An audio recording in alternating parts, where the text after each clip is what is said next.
மூலிகை, மசாலா பொருட்கள், நவதானியங்கள், காஃபி தூள், எண்ணெய் அரைக்கும் இயந்திரங்களை பயன்படுத்தி மாதம் 40,000 ரூபாய் வருமானம் பெற தொடர்புக்கு 9894966652. நேயர்களே வணக்கம். இது சாணக்கியா. நான் உங்கள் அருண். நாடே உற்று நோக்கும் ஒரு முக்கியமான விஷயம் நடந்தேறி வருகிறது. ஜென்ரலாக தேர்தல்னு ஒன்று நடந்தாலே அது தலைநகரில் அதிர்வலைகளை ஏற்படுத்தும். சில ஷேக்கப்ஸ்லாம் நடக்கும். ஒருவேளை தேர்தல் முடிவு இப்படி போனாலோ அப்படி போனாலோ தேர்தல் முடிவுகள் எப்போயுமே ஒரு தலைநகரில் ஒரு தாக்கத்தை ஏற்படுத்தும் அப்படின்னு சொல்லுவாங்க. பட் இம்முறை தேர்தல் நடப்பதே டெல்லியில் தான். 2013 டெல்லியில் நடந்து வரக்கூடிய ஆம் ஆத்மி அரசு தனது முக்கியமான லிட்மஸ் டெஸ்ட்டில் தற்போது இருக்கிறது. முக்கியமான தேர்தலை சந்திக்கிறது. கடந்த முறை போல் இல்லாமல் இம்முறை டெல்லி சட்டமன்றத்தில் ரொம்ப ஒரு ஹை வோல்டேஜ் எலெக்ஷனாக மாறி இருக்கு. காரணம், இதற்கு முன்னாடி களத்தில் அந்த போரிடணும் அப்படின்னு நினைச்சாலும், அதாவது காங்கிரஸும் பாஜகவும் போன்ற எதிர்க்கட்சிகள்லாம் நினைச்சாலும் ஒழுங்கான ஃபைட்டு கொடுக்க முடியல. ஆனால் இம்முறை ஆம் ஆத்மிக்கு ஒரு மிகப்பெரிய சவாலை இந்த இரு பெரும் தேசிய கட்சிகள் கொடுத்திருக்கிறது. பாஜக, காங்கிரஸ் இரு கட்சிகளும் தங்களால் முடிந்த அளவுக்கு ஒரு மிகப்பெரிய ஃபைட்டை கொடுத்து ஆம் ஆத்மிக்கு ஒரு நெருக்கடியை கொடுத்துருக்காங்க அப்படின்னு நிச்சயமாக சொல்லலாம். சமீபத்தில் வரக்கூடிய ரிப்போர்ட்ஸும் பல இண்டிகேட்டர்ஸை அதுக்கு நமக்கு கொடுக்குது. It will be a tight election அப்படின்னு பல போல்ஸ்டர்ஸ் இதை கணிக்கிறாங்க. இன்ஃபேக்ட் போல்ஸ்டர்ஸே பல நம்பலாமான்ற ஒரு சந்தேகம் இருந்தால் கூட இந்த எலெக்ஷன்ஸில் நம்ம பார்க்கும்போது அரவிந்த் கெஜ்ரிவாலுடைய டோன், ஆம் ஆத்மி லீடர்ஸுடைய டோன்லாம் பார்க்கும்போது கூட நமக்கு அது பற்றின ஒரு டவுட் இருக்குது. ஒரு வேளை இருக்குமோ அப்படின்னு பார்க்குற அளவுக்கு சில விஷயங்கள்லாம் நடந்து வருது. பட் இருந்தாலும் இதில் பார்த்தோம் அப்படின்னா, நம்ம 2013 முதல் முறையாக அவர் வெற்றி பெறுகிறார். 2015 திருப்பி ஒரு ஸ்னாப் போல்ஸ் ஆட்டம் அந்த 2 வருஷத்தில் காங்கிரஸுடைய ஆதரவுடன் கூட்டணி ஆட்சி அமைக்க வேண்டிய கட்டாயத்திற்கு 2013 தள்ளப்பட்டு 2 வருடம் கழித்து 2015 ஒரு தேர்தலை சந்திக்கிறார். 2015 காங்கிரஸ் ஆதரவே இல்லாமல் முழுக்க தனது பெரும்பான்மை மெஜாரிட்டி மூலம் அரவிந்த் கெஜ்ரிவால் ஆட்சி அமைக்கிறார். 2020 வெற்றி பெறுகிறார். தற்போது 24 நிற்கிறார். இப்போ ஆதிஷி அவர்கள் கடந்த சில மாதங்களாக முதல்வராக இருக்கிறார். காரணம், அரவிந்த் கெஜ்ரிவால் ஊழல் வழக்கில் கைது செய்யப்பட்டார் அப்படின்னு 10 வருஷம் கழிச்சு இப்போ நம்ம பார்ப்போம்னு ஒரு நியூஸ் வரும். நம்ம 10 வருஷம் நினைச்சிருக்க மாட்டோம். பட் அப்பேற்பட்ட ஒரு நியூஸ் வந்ததன் காரணமாக தற்போது ஆதிஷி அவர்கள் முதல்வராக இருக்கிறார். திருப்பி அரவிந்த் கெஜ்ரிவால் முதல்வராக முடியுமான்ற சந்தேகம் கூட பலருக்கும் இருக்கிறது. அது ஒரு பேர்னிங் ஒன்னாவே கொஸ்டினாவே இருந்து வருகிறது. இதில் தான் நம்ம பார்க்க வேண்டியதுன்னா, இதற்கு முன்னாடி சவால் கொடுக்காத பாஜகவும் காங்கிரஸும் இம்முறை கொடுக்கிறது. 2015 பார்த்தோம், அரவிந்த் கெஜ்ரிவால் தனக்கு மெஜாரிட்டி கொடுங்க அப்படின்னு கேட்டு வந்தார். என்னால் காங்கிரஸ் எல்லாம் தூக்கி சுமக்க முடியாது, அவங்கள கூட்டணி வச்சுக்கிட்டு என்னால் முடிஞ்ச கிளீன் கவர்னன்ஸ் கொடுக்க முடியாது, எனக்கு மெஜாரிட்டி கொடுங்கன்னு கேட்டு அந்த தொங்கு சட்டமன்றத்தை தொடர்ந்து அவர் 2015 ஒரு வெற்றியை பெற்று வந்தார். அப்ப எப்பேற்பட்ட வெற்றி? மொத்தம் 70 சட்டமன்ற தொகுதி, அதில் 67 அரவிந்த் கெஜ்ரிவால் வெற்றி பெறுகிறார். 3 எம்எல்ஏ சீட்டை மட்டும்தான் பாஜக பெறுகிறது. காங்கிரஸ் 0. 2020 நடந்த தேர்தலில் பார்க்குறோம். அப்போ பாஜக ஒரு பேக் ஃபுட்டில் நாடு முழுக்க இருக்கிறது. சிஐஏ ப்ரொடெஸ்ட் பற்றின விஷயங்கள் நாடு முழுக்க பரவி இருக்க, பாஜக நாடு முழுக்க போய் நான் நல்லவன் நெஞ்ச கிழிச்சு காட்ட வேண்டிய நிலைமைக்கு போய் நின்றுது. அந்த நேரத்தில் அரவிந்த் கெஜ்ரிவால் அவர்கள் ஒரு ஸ்மார்ட்டான கேம்பெயினை நடத்த பாஜகவால் அவ்வளோ ஃபோக்கஸ்டாக தேர்தலை சந்திக்க முடியவில்லை. அப்போ தான் அவங்க 2019 லோக்சபாவையும் வெற்றி பெற்று வந்திருந்தார்கள். ஆனாலும் அவர்களால் வெற்றி பெற முடியவில்லை. 2020 இதே நேரத்தில் தேர்தல் வந்த போது இம்முறை அப்படி கிடையாது. கடந்த 2 தேர்தல்கள் போல் அல்லாமல், இன்ஃபேக்ட் கடந்த 3 தேர்தல் போல் இல்லாமல் இம்முறை ஒரு முக்கியமான எலெக்ஷனாக டெல்லி எலெக்ஷன் மாறி இருக்கு அப்படின்றதான் பார்க்குறோம். பாஜக, காங்கிரஸ் இரு பெரும் தேசிய கட்சிகளும் மிகப்பெரிய ஃபைட்டை அரவிந்த் கெஜ்ரிவாலுக்கு கொடுத்துட்டு வராங்க. நம்ம பார்க்குறது ஒவ்வொன்று ஹை இன்டென்ஸ் கேம்பெயின் அப்படின்னு நம்ம இங்கிலீஷில் ஒரு வார்த்தை சொல்லுவாங்க. அந்த வாக்கியம் போல் மிகப்பெரிய ஒரு கேம்பெயினை பார்த்துட்டு இருக்கோம். இப்போ வரைக்கும் மோடி அவர்களும் இல்லை யோகி ஆதித்யநாத் போன்ற ஒரு முக்கியமான நட்சத்திர பேச்சாளர்களும் பாஜக தரப்பில் இன்னும் பிரச்சாரத்தை ஆரம்பிக்கவில்லை. அந்த பக்கத்தில் ராகுல் காந்தி இன்னும் பிரச்சாரத்தை ஆரம்பிக்கவில்லை. ஆனால் இப்பொழுதே அரவிந்த் கெஜ்ரிவாலின் கோட்டை தகர்க்கப்படுமா, இட்ஸ் இன் ஷேக்கி லேண்ட் அப்படின்னு ஷேக்கிங்காக இருக்குது, ரொம்ப ஒரு கஷ்டம்தான் போல அப்படின்ற மாதிரி இப்போ ரிப்போர்ட்ஸ் வந்துட்டுருக்கு. இந்த நிலைமையில தான் 3 கட்சிகளும், ஆம் ஆத்மி, பாஜக, காங்கிரஸ் 3 கட்சிகளும் தங்களுடைய பிரம்மாஸ்திரங்களை அப்படின்னு கூட சொல்லிக்கலாம், பிரம்மாஸ்திரங்களை இறக்கி இருக்கின்றன. கேண்டிடேட்டு, அதே போல் பிரச்சாரம் உள்ளிட்ட பல விஷயங்கள் ஒரு கட்டம் இருக்க, தேர்தலில் வெற்றி பெறுவதற்கு மிக முக்கியமான ஒரு காரணியாக இருப்பது வாக்குறுதிகள். நம்ம தமிழ்நாட்டில் பார்த்துருப்போம், 2006 திமுக காங்கிரஸ் அந்த கூட்டணி அவங்க வெற்றி பெற்றதுக்கு மிக முக்கியமான காரணமாக இருந்தது தேர்தல் வாக்குறுதிகள். இதுக்கும் ஒரு அவங்களால மெஜாரிட்டியில் மைனாரிட்டி அரசுன்னு ஜெயலலிதா அவர்கள் அந்த ஆட்சி முடியும் வரை விமர்சித்தாலும் கூட அந்த ஆட்சி நீடித்தது, அந்த ஆட்சி அமைந்தது அப்படின்னு ஒரு காரணம். அவ்வளோ பெரிய அதிருப்தி இருந்தது, இருந்தாலும் வெற்றி பெற்று விட்டார்கள் திமுக எதிர்க்கட்சியாக இருக்கும் போதே ஒரு கட்சி மேலே அதிருப்தினா திமுக தான்ப்பான்னு அதிமுக காரங்க கிண்டல் பண்ணுவாங்க. ஆனால் 2006 அதிமுக வீழ்த்தப்பட்டு திமுக வெற்றி பெற்றது. காரணம், அந்த தேர்தலின் கதாநாயகனே தேர்தல் வாக்குறுதி அந்த தேர்தல் பத்திரம் தான் அப்படின்னு சொல்லிட்டு காங்கிரஸில் பல மூத்த தலைவர்கள் திரு ப. சிதம்பரம் உட்பட பலர் சொல்லியிருப்பதை பார்த்துருப்போம். ஸோ அப்பேற்பட்ட 2006 காலம் முதலே அந்த கதாநாயகனாக இருந்து வரக்கூடிய தேர்தல் வாக்குறுதிகள் அது 2025 இப்பயும் வந்து கதாநாயகனாகவே மாறி இருக்கிறது. இன்ஃபேக்ட் கதாநாயகன்களாக மாறி இருக்கிறது. 3 கட்சிகளும் போட்டி போட்டுக்கொண்டு பல தேர்தல் வாக்குறுதிகளை கொடுத்திருக்கின்றன. இன்ஃபேக்ட் கொடுத்திருக்கின்றன இல்லை, வாரி இறைத்திருக்கின்றன அப்படின்னு தான் இந்த டேர்மே நம்ம யூஸ் பண்ணணும். இந்த டெல்லி தேர்தலில் வந்து ஒரு முக்கியமான விஷயம் வந்திருக்கு அப்படின்னா அது இலவசம். மக்களை தன்வசப்படுத்த இலவசம் அப்படின்ற பிரம்மாஸ்திரத்தை 3 கட்சிகளும் எடுத்திருக்கிறது அப்படின்றது தான் யதார்த்தம். அதை பற்றின டெல்லி தேர்தலில் வாய்ப்பிழக்க வைக்கும் வாக்குறுதிகள் இது பற்றின ஒரு சிறப்பு எக்ஸ்பிளைனர் தான் இந்த வீடியோ. முதல் விஷயமா பார்க்க போகிறது எலக்ட்ரிசிட்டி. முதல் விஷயமே அந்த மின்சாரமாக அப்படி மின்சாரம் போல பாயணும் அப்படின்ற மாதிரி இருக்கிற வாக்குறுதியை தான் நம்ம பார்க்க போகிறோம். இந்த மின்சாரம் அப்படின்றது நாடு முழுக்க வந்து நமக்கு எல்லாருக்கும் ஒரு தலைவலியாக இருக்கும். குடும்பஸ்தர்கள் பலருக்கு வந்து அது இருக்கும்னு நான் கேள்விப்பட்டிருக்கேன். அப்படி இருக்க அதற்கான அந்த பலுவை நான் குறைக்க போகிறேன் அப்படின்னு 3 கட்சிகளும் போட்டி போட்டுக்கொண்டு வச்சுருக்காங்க. ஆம் ஆத்மி கட்சி பார்த்தோம் அப்படின்னா 200 யூனிட் ஃப்ரீ எலக்ட்ரிசிட்டியை நாங்கள் கொடுத்துட்ருக்கோம். அதை அப்படியே கண்டினியூ பண்ணுவோம். அது கூட சேர்த்து 50% சப்சிடி அதற்கு மேலே வரக்கூடிய எல்லா யூனிட் கரண்ட்டுக்கும் நாங்கள் எடுத்துக்கிறோம் அப்படின்றாங்க. அதாவது 200 யூனிட் மின்சாரம் இலவசம், ஃப்ரீ ஃப்ரீ ஃப்ரீ அப்படின்னு நண்பன் படத்தில் சொல்கிற மாதிரி சொல்லிடலாம். அதுக்கப்புறம் வரது எல்லாமே பார்த்தோம் அப்படின்னா 50% தான். நீங்கள் வந்து ஒரு ஒரு 800 யூனிட் யூஸ் பண்ணுறீங்க அப்படின்னா முதல் 200 யூனிட் ஃப்ரீ, அதுக்கப்புறம் இருக்கக்கூடிய 600 யூனிட் பார்த்தோம்னா 50% அப்படின்னு உங்களுக்கு வந்து ஒரு தள்ளுபடி விலையில் ஆடி ஆஃபர் அப்படின்ட்டு அரவிந்த் கெஜ்ரிவால் அந்த தன்னுடைய தேர்தல் வந்து வாக்குறுதியை விற்கிறார் அப்படின்ற இந்த இடத்துல பார்க்குறோம். அதற்கு நாங்களாம் கொஞ்சமும் சளைச்சவங்க இல்லைப்பா, நாங்களாம் வந்து டெவலப்மெண்ட் பேசுவோம், தேவையான நாங்கள் வேற விஷயத்தையும் பேசுவோம்னு சொல்லிட்டு பாஜக டிட்டோ நாங்களும் அதே போன்றவர்கள், நாங்களும் அவ்வளோ நல்லவங்க தான் சொல்லிட்டு அதே போன்ற வாக்குறுதிகளை நாங்கள் ஆம் ஆத்மி அரசு கொண்டு வந்த எந்த திட்டத்தையும் இதில் மாற்ற மாட்டோம், நாங்களும் அதே இலவசத்தை கண்டினியூ பண்ணுவோம்னு ஒரு வாக்குறுதியை கொடுத்திருக்கிறது பாஜக. காங்கிரஸ் பார்த்தோம் அப்படின்னா நாங்களும் சளைச்சவங்களா அப்படிலாம் கிடையாது. 200 யூனிட் ஃப்ரீ மின்சாரம் அப்படின்னு சொல்லிட்டு அவர்களும் அறிவித்திருக்கிறார்கள். மின்சாரத்தை பொறுத்தவரை 200 யூனிட்ன்றது நிச்சயம், மித்தது வந்து லட்சியம் அப்படின்றது நம்மளால புரிஞ்சுக்க முடிகிறது. அடுத்து பார்த்தோன்னா ஹெல்த் கேர், அந்த சுகாதாரம் தான்ப்பா எங்களோட இது மொஹாலா கிளினிக்ஸ்லாம் பார்த்துருக்கீங்களா அப்படின்ட்டு அரவிந்த் கெஜ்ரிவால் நாடு முழுக்க போய் பிரச்சாரம் பண்ணுறதா நம்ம பார்க்குறோம். அதில் ஒன்று வெற்றி பெற்று பஞ்சாபில் ஆட்சியை அமைச்சிட்டாங்க. அப்பேற்பட்ட டெல்லி மாடல் கவர்னன்ஸில் முக்கியமாக இருக்கக்கூடிய அந்த ஹெல்த் கேரில் அவங்க வந்து இன்னும் அவங்க ஆயுஷ்மான் பாரத் திட்டத்தை அமல்படுத்தலைன்றது ஒரு மிகப்பெரிய குற்றச்சாட்டாக இருந்து வருது. மம்தா பானர்ஜியும் அரவிந்த் கெஜ்ரிவாலும் அவங்களுக்கு வந்து மோடியோட திட்டம் போகக்கூடாதுன்னு நினைக்கிறாங்க, அவங்களுக்கும் ஒரு திட்டத்தை கொண்டு வரதுன்னு நினச்சி மக்களுக்கு சென்று சேர வேண்டிய அந்த பயனை நடக்க விடாமல் தடுக்கிறாங்க அப்படின்ட்டு மோடி அவர்கள் தொடர்ந்து டெல்லியிலையும் வெஸ்ட் பெங்காலையும் பிரச்சாரம் செய்வதை பார்க்குறோம். காங்கிரஸ் ஆளுகின்ற மாநிலம் கூட ஆயுஷ்மான் பாரத் இம்ப்ளிமெண்ட் பண்ணிட்டாங்க, ஆனால் ஆம் ஆத்மி இன்னும் பண்ண மாட்டாங்க பாருங்க அப்படின்ட்டு அந்த விமர்சனம் பாஜக தரப்பில் இருந்து வருகிறது. அங்கே ஆம் ஆத்மி கொடுத்துருக்கக்கூடியது என்ன பார்த்தோம்னா, பிரைவேட் அப்புறம் அரசு மருத்துவமனைகளில் பார்த்தோம் அப்படின்னா சீனியர் சிட்டிசன்ஸுக்கு ஃப்ரீ ட்ரீட்மெண்ட் கொடுக்கப்படும் அப்படின்னு ஆம் ஆத்மி வந்து ஒரு வாக்குறுதியை கொடுத்திருக்கிறது. தற்போது இருக்கக்கூடியது கூடிய எக்ஸ்டென்ஷனாக இதையும் அறிவித்திருக்கிறது.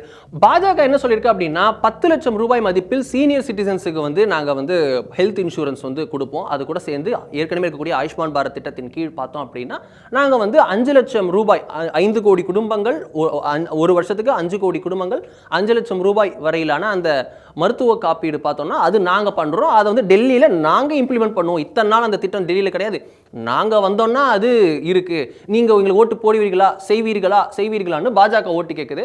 ஸோ அவங்க பார்த்தோம்னா நாங்கள் அரவிந்த் கெஜ்ரிவாலோட அப்டேட்டட் மாடலில் கொடுத்துருக்கோம், எங்களுக்கு ஓட்டு போடுங்கன்னு புது வகையான விஷயத்தை முன் வச்சிருக்காங்க. அதுக்கப்புறம் பார்த்தோம்னா காங்கிரஸ் பார்த்தோம்னா 25 லட்சம் ரூபாய் மதிப்பில், என்னங்க 5 லட்சம் 10 லட்சம் எல்லாத்தையும் சேர்த்து வை, எவ்வளோ வருது, அவங்க சொன்னதை விட எக்ஸ்ட்ரா வைங்க அப்படின்னு சொல்லிட்டு 25 லட்சமாக ரவுண்ட் ஆஃப் பண்ணி கொடுத்துருவோம்னு சொல்லிட்டு 25 லட்சம் ரூபாய் மதிப்பில் வந்து ஒரு ஹெல்த் கேர் இன்சூரன்ஸ் ஸ்கீமை வந்து நாங்கள் அனௌன்ஸ் பண்ணுவோம், நாங்கள் ஆட்சிக்கு வந்தால் பண்ணுவோம் அப்படின்னு சொல்லிட்டு கண்டிப்பாக பண்ணுவோன்ட்டு லாஸ்ட் 2 தேர்தலில் 0 எடுத்த காங்கிரஸ் வந்து இம்முறை நாங்கள் ஏதாவது சீட் ஓப்பன் பண்ணுவோம், இந்த திட்டமே அதுக்கு போதும் அப்படின்னு சொல்லிட்டு ஒரு முக்கியமான வாக்குறுதியை ஹெல்த் கேர் அடிப்படையில் கொடுத்திருக்கிறது. அதுக்கப்புறம் பார்த்தோம் அப்படின்னா ஓல்ட் ஏஜ் பென்ஷன்ஸ், அதிகமான வயது முதியோர் இருக்கக்கூடிய இடம். ஒரு படத்தில் கூட வந்திருக்கும், நம்ம நாட்டிலே மிகப்பெரிய ஒரு முதியோர் காப்பகம் எதுன்னு சொல்லுங்க பார்த்தா அதாங்க லோக்சபா ராஜ்யசபா அப்படின்னு ஒரு கிண்டலாக வரும் நம்ம தமிழ் சினிமாவில். அது மாதிரி பார்த்தோம் அப்படின்னா ஏகப்பட்ட பேர் இருக்காங்க போல அப்படின்னு கிண்டலாக சொல்லுவாங்க. ஸோ அப்பேற்பட்ட டெல்லி டெல்லியில் வந்து உண்மை அப்படி இருக்கான்னு தெரியாது. ஸோ அப்பேற்பட்ட டெல்லியில் வந்து ஒரு முக்கியமான ஒரு ஸ்கீமாக லாஸ்ட் ஃபியூ இயர்ஸாக வந்து அந்த ஒரு ஒரு ஒரு விஷயம் விற்கப்படுகிறது, ஒரு நல்ல வாக்குறுதியாக விற்கப்படுகிறது அரசியல் கட்சிகளான்னு பார்த்தோன்னா அது ஓல்டேஜ் பென்ஷன்ஸும் கூட. அதன்படி ஆம் ஆத்மி கட்சி பார்த்தோம் அப்படின்னா 60 முதல் 69 வயது வரையிலான அந்த சீனியர் சிட்டிசன்ஸுக்கு பார்த்தோம்னா 2000 ரூபாய் வந்து நாங்கள் வந்து ஓல்டேஜ் பென்ஷனாக கொடுப்போம். 70 வயதுக்கு மேற்பட்டவங்களுக்கு 2500 ரூபாயே நாங்கள் கொடுப்போம். அது மட்டுமா, நாங்கள்லாம் யாரு ரொம்ப செக்யூலரில் மைனாரிட்டிஸுக்கு தனியாகவே கொடுப்போம் அப்படின்னு சொல்லிட்டு ஆம் ஆத்மி கட்சி வந்து இப்படி அறிவித்திருக்கிறது. அதனோட சேர்த்து பார்த்தோன்னா பாஜக, நாங்கள் சும்மாவா, அவங்களுக்கு கொஞ்சமும் செலச்சவங்க கிடையாது, இழைச்சவங்க கிடையாது. அவங்க 2000 ரூபா சொன்ன இடத்துல நாங்கள் 2500 ரூபா கொடுப்போம். அவங்க 2500 ரூபா சொன்ன இடத்துல 3000 ரூபா கொடுப்போம். ஆனால் நாங்கள் ரொம்ப கட்டுப்பாடு, மத நல்லிணக்கத்தை ஏற்படுத்துபவர்கள். ஸோ நாங்கள் வந்து 500 ரூபா எல்லாருக்குமே சேர்த்து கொடுப்போம். நாங்கள் மதம்லாம் பிரித்து பார்க்க மாட்டாங்க, எல்லாருக்கும் இருக்குது அப்படின்னு சொல்லிட்டு அவங்க சொன்னதை விட எக்ஸ்ட்ரா 500 ரூபா சொல்லி இருக்கிறது இலவசத்திற்கு எதிரான பாஜக. அதுக்கப்புறம் பார்த்தோம்னா காங்கிரஸ், எங்களுக்கெல்லாம் இல்லைங்க, அதெல்லாம் அப்படிலாம் இல்லைங்க, நாங்கள்லாம் வந்து ரொம்ப ப்ரொக்ரெசிவாக யோசிப்போம், எங்களால் சொல்வதை மட்டும்தான், அதாவது எங்களால் செய்ய முடிஞ்சது மட்டும்தான் நாங்கள் சொல்லுவோம் அப்படின்னு சொல்லிட்டு காங்கிரஸ் வந்து ஒரு வாக்குறுதியை எதுவுமே கொடுக்கலைங்க, நாங்கள் அப்படியே ஸ்கிப் பண்ணிட்டு போகிறோன்ட்டு option D none of the அபோவ்ன்ட்டு போயிருக்காங்க. அதுக்கப்புறம் பார்த்தோம் அப்படின்னா எஜுகேஷன் அண்ட் யூத், இளைஞர்கள்லாம் நாங்கள் எப்பேற்பட்ட வாக்குறுதிகள் நம்ம வந்திருக்குன்னு பார்த்துருக்கோம். இளைஞர்களுக்கு அவர் ரீல்ஸ் பார்த்தாலாம் நாங்கள் வந்து காசு கொடுப்போம் அப்படின்ற மாதிரி சில வாக்குறுதிகள் லோக்சபா எலெக்ஷன்ஸில் வந்திருக்கும். சரி, ஓகே, இந்த டெல்லி எலெக்ஷன்ஸை பார்த்துருக்கோம் அப்படின்னா scholarships for schedule caste students studying abroad covering fees and travel. அவங்களுக்கு வந்து நாங்கள் ஸ்காலர்ஷிப் தருவோம், அவங்களுக்கு ட்ராவலு, அவங்களுக்கான அப்ராடுக்கு செல்வதற்கான அனைத்து வசதிகளும் ஏற்படுத்திடுவோம், ட்ராவல் உட்பட, உங்களுக்கு ஃபீஸ் உட்பட எல்லாத்தையுமே நாங்கள் வந்து ஷெட்யூல் காஸ்ட் ஸ்டூடெண்ட்ஸுக்கு செஞ்சு தருவோம் அப்படின்னு சொல்கிறாங்க. ரொம்ப முக்கியமான வாக்குறுதியாக இது இருக்குது. மிக பெரிய அளவிலான அங்கே வந்து ஷெட்யூல் காஸ்ட் பாப்புலேஷன் இருக்கக்கூடிய நிலைமையில் ஆம் ஆத்மி கட்சி வந்து ஒரு முக்கியமான வாக்குறுதியை இந்த இடத்துல கொடுத்திருக்கிறது.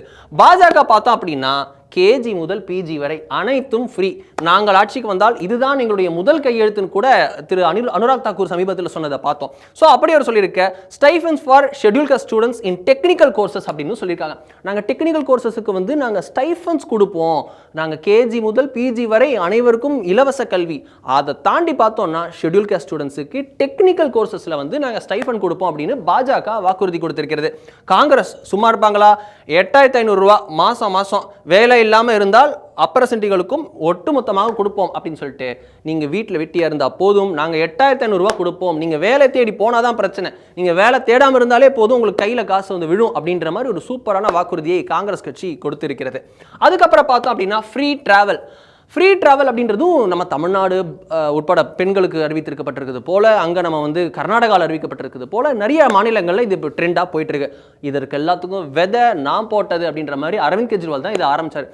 அப்படி இருக்க அரவிந்த் கெஜ்ரிவால் சொன்னதுபடி ஃப்ரீ ட்ராவல் ஏற்கனவே உமனுக்கு பெண்களுக்கு அமல்படுத்தப்பட்டு இருக்க, நாங்கள் ஆண்கள் மட்டும் கொஞ்சமாவது ஆண்கள் நலச்சங்க வாரியம்லாம் நிறைய நம்ம பார்த்துருப்போம்ல. ஸோ ஆண்கள் வந்து மனைவியால் பாதிக்கப்படும் ஆண்கள், இது போல பல சங்கங்கள் இருக்கக்கூடிய நிலைமையில் ஆண்கள் வாக்கும் முக்கியம் இல்லை. ஏன்னா டெல்லியில் 12 லட்சம் கூடுதலாக ஆண்கள் வாக்கு இருக்குது பெண்களை விட அப்படின்றதுனால முக்கியமான ஓட் பேங்க் எதுக்கு நம்ம மிஸ் பண்ணணும், அதையும் ஒரு போட்டு வச்சுப்போம் அப்படின்ற மாதிரி ஆமாம் அது ஒரு முக்கியமான வாக்குறுதியை கொடுத்துருக்காங்க. அதன்படி பார்த்தோன்னா free bus rides for male students and 50% offer on Delhi metro அப்படின்னு முக்கியமான ஒரு வாக்குறுதியை கொடுத்துருக்காங்க. இன் சிம்பிள் டேர்ம்ஸ், மாணவர்களுக்கு வந்து நாங்கள் வந்து அதே போல் வந்து ஃப்ரீ பஸ் ரைட்ஸுக்கான விஷயத்தை செய்வோம், அதுக்கப்புறம் 50% ஆஃபர் வந்து டெல்லி மெட்ரோவில் கொடுப்போம் அப்படின்னு அவங்க சொல்லியிருக்காங்க. அப்புறம் பாஜக சும்மா இருப்பாங்களா? நாங்கள் ஆம் ஆத்மி என்ன சொல்கிறாங்களோ அதை நாங்களும் வழிமொழிகிறோம் அப்படின்னு சொல்லிட்டு நாங்கள் அந்த திட்டத்தை கண்டினியூ செய்வோம் அப்படின்னு சொல்லிட்டாங்க. காங்கிரஸ் எங்கிட்ட எதுவும் இல்லைன்னு சொல்லிட்டு பேக்கெட் விரிச்சு காமிச்சிட்டாங்க. எங்களுக்கு இதாங்க, எங்களுக்கு ஆல்ரெடி ஆண்கள் ஆதரவில் எங்களுக்கு இருக்குங்க, ராகுல் காந்தி இருக்காரு, ஸோ எங்களுக்கு அந்த வாக்குறுதியெல்லாம் சொல்லணும்னு அவசியமே இல்லை, எங்கள் மேலே அவங்களுக்கு ரொம்ப நம்பிக்கை இருக்குது அப்படின்னு சொல்லிட்டு அவங்க எதுவும் அதை பற்றி சொல்லவே இல்லை. எல்பிஜி சப்சிடி, நம்ம டெல்லியில் ஸ்மிருதி இரானி அவர்கள் 2010, 11, 12 காலத்தில் அந்த சிலிண்டர் விலையெல்லாம் உயர்ந்த போது என்ன பண்ணாங்கன்னா, அவங்க இவ்வளோ பெரிய சிலிண்டர் தூக்கிட்டு அவங்க வந்து போராட்டம் செஞ்ச ஃபோட்டோஸ்லாம் ரொம்ப வைரலாக இருக்கும். இப்போயும் பாஜகவை டான்ட் செய்வதற்கு, கிண்டல் செய்வதற்கு, லைட்டாக சுரண்டி பார்ப்பதற்கு காங்கிரஸ் அந்த படங்களை போட்டு இவ்வளோ அப்போ போராடிங்களே இப்போ பார்த்தீங்களா அப்படின்ற விஷயம் இருக்குது. முக்கியமான சென்டிமெண்டல் இஷ்யூவாகவும் இந்த கேஸ் சிலிண்டர் விலை இருக்குது. ஏன்னா பெண்கள் அவங்க வீட்டில் வந்து முக்கியமான கருத்துருவாக்கத்திற்கான முக்கியமான நபர் அப்படின்னா அது வீட்டில் இருக்கக்கூடிய பெண்கள் தான். அவங்க மனசுலேயே வந்து ஒரு விலை உயர்வு அப்படின்னு வரும் அப்படின்னா அது இந்த சிலிண்டர் விலை உயர்வு மட்டும்தான். அந்த சிலிண்டர் உயர்வு தொடர்ந்து ஒரு பிரச்சனையாக இருந்து கொண்டிருக்கக்கூடிய நிலைமையில பாஜக அரசு வந்து சப்சிடி போடுறாங்கன்றாங்க, சிலர்லாம் வரவே மாட்டேங்குது அப்படின்றாங்க. இது நீள்கதையாக போயிட்டு இருக்கக்கூடிய நிலைமையில எல்லா ரீஜனல் பார்ட்டிஸும் நாங்கள் சப்சிடி நாங்கள் தரோம் அப்படின்ற ட்ரிக்கை ஆரம்பிச்சிருந்தாங்க. ஸோ இது லாஸ்ட் 2-3 இயர்ஸாக இந்த ட்ரெண்டு போயிட்டு இருக்க, கர்நாடகா எலெக்ஷன்ஸ்லேருந்து இந்த ட்ரெண்டு போயிட்டு இருக்க ஒரு முக்கியமான விஷயத்த சொல்லியிருக்காங்க. பிஜேபி காங்கிரஸ் வந்து இது போன்ற விஷயத்தை அறிவிக்க ஆம் ஆத்மி வந்து நோ சச் ப்ராமிஸ் அப்படின்னு சொல்லியிருக்காங்க. பாஜக என்ன சொல்லியிருக்கு, நாங்கள் வந்து ஒவ்வொரு சிலிண்டருக்கும் 500 ரூபாய் வந்து நாங்கள் மானியமாக சப்சிடியாக தருகிறோம். அதுக்கப்புறம் சும்மா இருப்போமா, பண்டிகை நாட்களில் இலவசம் அப்படின்ற மாதிரி ஹோலி தீபாவளி போன்ற முக்கியமான பண்டிகை நாட்களில் வந்து நாங்கள் வந்து ஃப்ரீ சிலிண்டரே வந்து கொடுப்போம் அப்படின்னு சொல்கிறாங்க. ஒவ்வொரு சிலிண்டருக்கும் 500 ரூபாய் மானியம், அதாவது நீங்கள் ஃபுல் பேமெண்ட் கட்டுங்க, நாங்கள் உங்களுக்கு பேங்க்கில் அந்த மீதி 500 ரூபாயை போட்டுறோம். அப்புறம் தீபாவளி மற்றும் ஹோலி நேரத்தில் வந்து ஃப்ரீ சிலிண்டர் அப்படின்ட்டு எக்ஸ்ட்ரா ஒரு ஃப்ரீ சிலிண்டர் கொடுப்போம்னு பாஜக வந்து அறிவித்திருக்கிறது. காங்கிரஸ் வந்து சிலிண்டர் நாங்கள் என்னங்க 500 ரூபா கொடுக்குறது, சிலிண்டரே 500 ரூபா தான் அப்படின்னு சொல்லிட்டு இனிமேல் எவ்வளோ ரூபா 2000 ரூபா சிலிண்டர் உயர்ந்தா கூட நாங்கள் 500 ரூபாய்க்கு தான் தருவோம், நாங்களாம் ரொம்ப தாராள பிரபு அப்படின்னு சொல்லிட்டு காங்கிரஸ் ஒரு முக்கியமான வாக்குறுதியை கொடுத்திருக்கிறது. அதுக்கப்புறம் பார்த்தோன்னா எம்பவரிங் உமன் வித் கேஷ், எவ்வளோ முக்கியமான வாக்குறுதி, தமிழ்நாட்டில் நம்ம பார்த்துருப்போம்ல. அப்பேற்பட்ட வாக்குறுதி வந்து என்ன நடந்திருக்கு அப்படின்னா, ஆம் ஆத்மி வந்து நாங்கள் இனிமேல் வந்து 2100 ரூபா தருவோம், நாங்கள் ஆட்சிக்கு வந்தால் இந்த மாநிலத்தில் இருக்கக்கூடிய பெண்கள் அனைவருக்கும் 2100 ரூபா தருவோம் அப்படின்னு சொல்லிட்டு ஆம் ஆத்மி கட்சி வந்து அறிவித்திருக்கிறது. பாஜக நாங்கள் சும்மா இருப்போமா, நாங்களாம் அதை விட அது எக்ஸ்ட்ரா கூட்டுங்க அப்படின்னு சொல்லிட்டு அவங்களுடைய தேர்தல் வாக்குறுதிகள் அந்த ரெடி பண்ண குழு வந்து எக்ஸ்ட்ராவாக போட்டு கணக்கெல்லாம் போட்டு கால்குலேட்டர்லாம் யூஸ் பண்ணி இவ்வளோ பாசிபிள் இருக்குது, அதோட எக்ஸ்ட்ராவே போட்டு வைங்க அப்படின்னு சொல்லிட்டு ரவுண்ட் ஆஃப் பண்ணி 2500 ரூபா நாங்கள் மாதம் பெண்களுக்கு கொடுப்போம் அப்படின்ட்டு பாஜக வந்து அங்கே வாக்குறுதி கொடுத்திருக்கிறது. இலவசத்திற்கு எதிரான பாஜக வாக்குறுதி கொடுத்திருக்கிறது. அப்புறம் காங்கிரஸ் பார்த்தோம் அப்படின்னா 2500 ரூபா மந்த்லி நாங்களும் கொடுப்போம், நாங்களும் பாஜக சலைச்சவங்களே நாங்களும் கொடுப்போம்ல அப்படின்னு சொல்லிட்டு அதே வாக்குறுதியை காங்கிரஸும் கொடுத்திருக்கிறது.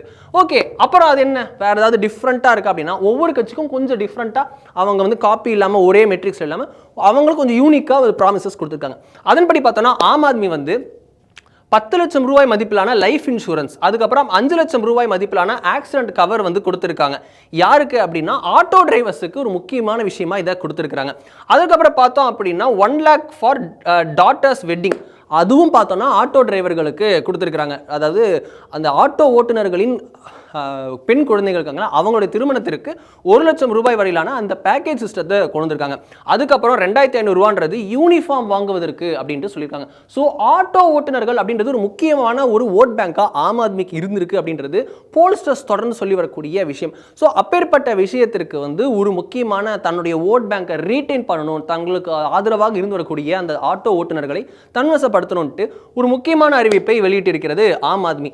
ஏன் அதன்படி பார்த்தோன்னா லைஃப் இன்சூரன்ஸ் 10 லட்சம், ஆக்சிடென்ட் கவர் 5 லட்சம், தன்னுடைய மகள்களுடைய திருமணத்திற்கு வந்து நாங்கள் வந்து 1 லட்சம் ரூபாய் நிதி கொடுப்போன்றது, அதுக்கப்புறம் யூனிஃபார்ம் வாங்குவதற்கு 2500 ரூபா அப்படின்ட்டு ஒரு முக்கியமான வாக்குறுதியை கொடுத்திருக்கிறது.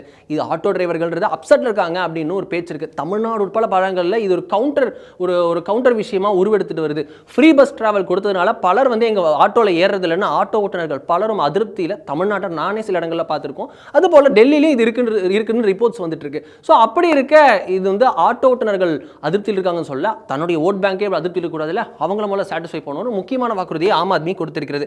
அதுக்கப்புறம் நாங்கள் வந்து சும்மா செக்யூலர் இல்லைங்க, நாங்களாம் சாஃப்ட் இந்துத்துவாவை பண்ணுவோம் அப்படின்னு சொல்லிட்டு சும்மா இருப்பாங்களா ஆம் ஆத்மி.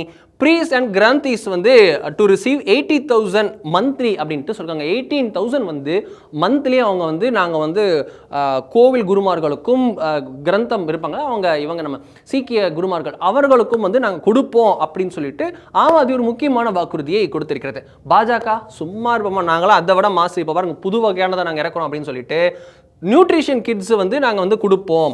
அது மட்டும் இல்லை, நாங்கள் வந்து ஊட்டச்சத்தோடு நிற்க மாட்டோம், 21,000 ரூபா வந்து ப்ரெக்னென்ட் உமன்ட்டுக்கு வந்து நாங்கள் கண்டிப்பாக கொடுப்போம். ஸோ வந்து மாத கர்ப்பிணி அவர்களுக்கு வந்து நாங்கள் வந்து 21,000 ரூபாயும் குழந்தை பெற்றதுக்கப்புறம் நல்லா வளர்க்கணும்ல, ஸோ நியூட்ரிஷன் கிட்ஸையும் நாங்கள் கொடுப்போம் அப்படின்னு சொல்லியிருக்காங்க. அதுக்கப்புறம் 5 ரூபாய் மீல்ஸ் வந்து அட்டல் கேன்டீன்ஸ், அம்மா உணவகம் போல இந்திரா உணவகம் போல அட்டல் கேன்டீன்ஸ் அப்படின்னு உருவாக்கப்பட்டு அதன் மூலம் 5 ரூபாய்க்கு உணவு வந்து கொடுப்போம் அப்படின்னு சொல்லிட்டு பாஜக ஒரு முக்கியமான வாக்குறுதியை கொடுத்திருக்கிறது. அது மட்டுமா, டொமஸ்டிக் ஹெல்ப்ஸ் அண்ட் ஆட்டோ டிரைவர்ஸ்க்கு பார்த்தோம் அப்படின்னா, அதாவது இங்கே இருக்கக்கூடிய சுயுதவி குழுக்கள் உட்பட இங்கே இருக்கக்கூடிய லோக்கல் இருக்கக்கூடிய ஹெல்ப் குரூப்ஸ் உட்பட ஆட்டோ டிரைவர்கள் உட்பட அனைவருக்கும் வந்து இன்சூரன்ஸ் கவர் நாங்கள் இருக்கோம் அப்படின்னு சொல்லிட்டு பிரபல மருத்துவமனை போல பாஜகவும் அதே விளம்பரத்தை கொடுத்திருக்கிறது. அப்புறம் பார்த்தோன்னா Congress monthly free ration kits packed with essentials. நாங்கள் என்னங்க இதுக்குங்க பிட்டாக சொல்லிக்கிட்டு ஃபுல் மந்த்லி இருக்கக்கூடிய மாதாந்திர இருக்கக்கூடிய உங்களுக்கு மளிகை சாமான் ஃபுல் இதை நாங்கள் கொடுக்குறோம் அப்படின்னு சொல்லிட்டு காங்கிரஸும் ஒரு முக்கியமான வாக்குறுதியை கொடுத்திருக்கிறது. இது எல்லாமே முக்கியமான வாக்குறுதிகளாக வந்து நிற்க டெல்லி தேர்தல் களம் ஒரு ஒரு ஒரு வைப்ரண்டா ஒரு இதுவரை பார்த்து லாஸ்ட் செவரல் இயர்ஸில் பார்க்காத ஒரு அனல் பறக்கும் பிரச்சாரத்தை பார்த்து வருகிறது. இங்கே நடக்குமா அங்கே நடக்குமான்னு தெரியல. எல்லோருக்கும் ஒரு முக்கியமான ஆயுதமாக எல்லாரும் பிரச்சாரங்கள்லாம் போயிட்டு இருக்கோம். மோடியை விட பிஜேபி பெருசாக நம்புவது இந்த வாக்குறுதிகளை. ஏன்னா அதுதான் மக்கள் இந்த தாக்கல் எடுப்புன்னு நடத்துகிறாங்க போல. ஆம் ஆத்மி வந்து கெஜ்ரிவாலை விட அந்த வாக்குறுதிகளை தான் நம்பி இருக்கிறது. காங்கிரஸ் கட்சி வந்து ராகுல் காந்தியை விட இந்த வாக்குறுதிகளை தான் நம்பி இருக்கிறது. அதை தான் நான் முன்னாடியே சொன்னேன். பிரம்மாஸ்திரங்களை இறக்கி இருக்கிறதா இந்த கட்சிகள் அப்படின்ற விஷயம் வந்து நிற்கிறது. இப்படி இலவசங்களை கொடுக்குறாங்க அப்படின்றது நமக்கு ஒரு பேட் கல்ச்சராக போயிட்டு இருக்கு. ஒரு பலர் வந்து சொல்றதை பார்த்துருப்போம். இந்த இலவசத்துக்கு எதிராக பிஐஎல் போடணும், பப்ளிக் லிட்டிகேஷன் அந்த இது போடணும், தடுக்கணும், இதெல்லாம் எதுக்குங்க இந்த நாட்டுக்கு தேவை அப்படின்ற மாதிரி இருக்கு. எஸ், இது ஒரு சீரியஸான ஒரு ப்ராப்ளமாக வந்து நிற்கிறது. ரெவிடி கல்ச்சர் அப்படின்ட்டு ரெவிடி கல்ச்சர், இது என்னங்க ரெவிடி கல்ச்சர்? நாங்களாம் அப்படி கிடையாது. அந்த ரெவிடி கல்ச்சருக்கு எதிரானவன் அப்படின்னு சொல்லிட்டு இந்த இலவச கல்ச்சருக்கு எதிரானவன் நான் அப்படின்னு தொடர்ந்து பேசி வந்த பிரதமர் மோடி அவர்களே அவருடைய கட்சியே இப்படி செய்திருக்கிறது அப்படின்றதையும் நம்ம பார்க்குறோம். இங்கே மட்டும் இல்லை, இதற்கு முன்னாடியும் பல இடங்களில் செஞ்சிருக்கு. மத்திய பிரதேசத்தில் ஆரம்பிச்சாங்க, மகாராஷ்டிராவில் செஞ்சாங்க. இது போல பல இடங்களில் பாஜகவும் இதே போன்ற வாக்குறுதிகளை கொடுத்து வருகிறது. குறிப்பாக இந்த லோக்சபா எலெக்ஷன்ஸ்ல இந்த 240 நம்பர் எடுத்ததுக்கு அப்புறம் இனிமேலாம் வளர்ச்சின்னு பேசினா பார்க்க மாட்டாங்க. கொஞ்சம் எக்ஸ்ட்ரா ஆடர் மசாலாவா இந்த பக்கம் லைட்டாக கொஞ்சம் இதையும் கொஞ்சம் இந்த பக்கம் இது இலவசத்தையும் கொடுத்தாதான் பார்ப்பாங்க அப்படின்னு சொல்லிட்டு மேலும் சில விஷயங்களை பாஜக தன்னுடைய ஒரு கிட்டியில் ஆட் பண்ணியிருக்கா அப்படின்றத பார்க்கணும். தன்னுடைய போர் அம்புகளா இதுவும் சிலவற்றை ஏற்றி இருக்குதா அப்படின்றத பார்க்கணும். காங்கிரஸும் இதே போன்ற வாக்குறுதிகளை கேரண்டி ஸ்கீம்ஸ்னு கொடுத்துட்டு ஹிமாச்சல் பிரதேஷில் அங்கே வந்து எப்பேற்பட்ட கவர்மெண்ட் இருக்குன்னு பார்க்கணும். ஹிமாச்சல் பிரதேஷ் கூடிய காங்கிரஸ் கவர்மெண்ட் வந்து டாய்லெட்டுக்கு டேக்ஸ் போட வேண்டிய நிலைமைக்கு போய் நின்றுச்சு. மிகப்பெரிய ஒரு பொருளாதார நெருக்கடியில் இருக்குது, நிதி பற்றாக்குறையில் இருக்குது, கவர்மெண்ட் சர்வன்ஸ்க்கு சம்பளம் போட முடியாத நிலைமையில் இருக்குது. காரணம் இலவசம். கர்நாடகாலையும் காங்கிரஸோட கவர்மெண்ட்டில் நடக்கிறத பார்க்குறோம். அவங்க வந்து மாதம் ஒரு 2-3 இலவசத்தை கொடுத்துட்டு பால் விலை உயர்வு, இந்த விலை உயர்வு, கரண்ட் விலை உயர்வுன்னு ஒன்னொன்னா போய் இண்டஸ்ட்ரீஸ் வெளியில் போகிற அளவுக்கு பிரச்சனை போய் நிற்கிறது. பாஜகவுடைய மற்ற அரசாங்கங்களையும் பார்த்தோம்னா அதே போல் நிதி நெருக்கடிகள் அதிகரித்து வருகிறது. குஜராத் போன்ற ஒரு சில மாநிலங்கள் எங்கே அந்த இலவச கல்ச்சர் வரலையோ அது மட்டும்தான் மீதி இருக்கிறது, தப்பித்து இருக்கிறது. அது போன்ற கல்ச்சர் தொடரணுமா அப்படின்ற ஒரு மிகப்பெரிய $1 மில்லியன் கேள்வி அனைத்து அரசியல் கட்சிகளும் தங்களுக்கு தாங்களே கேட்டுக்கொள்ள வேண்டிய ஒரு கட்டாயம் இருக்கிறது. 48 லட்சம் கோடிக்கு நம்ம வந்து பட்ஜெட் போடக்கூடிய இந்த நாடு, எக்ஸ்பெண்டிச்சர் வைத்திருக்கக்கூடிய நாடு, எல்லாமே இலவசத்தில் கொடுத்தா எங்கே கேபிட்டல் எக்ஸ்பெண்டிச்சர் நம்ம பண்ணுவோம்? எங்கே மூலதன செலவீடு, ரோடு, பாலம், ரயில்வேஸு, ஏர்போர்ட் இதெல்லாம் எப்படி கட்டுவோம்? அதெல்லாம் தொழில்கள் எப்படி ஈர்ப்போம்? அங்கே ஏதாவது கொடுத்து கவுண்டர் ப்ரொடக்டிவாக ஒரு தொழிற்சாலை அமைச்சா அங்கேருந்து உங்களுக்கு வந்து ஒரு வேலை வாய்ப்பு வரும், அதன் மூலிமா வரி வரும். அப்படி யோசிக்காமல் கையில் இதை கொடுக்குறோம், இலவசத்தை அதை கொடுக்குறோம், இதை கொடுக்குறோன்னு சொன்னால் எப்படி முன்னேறும்?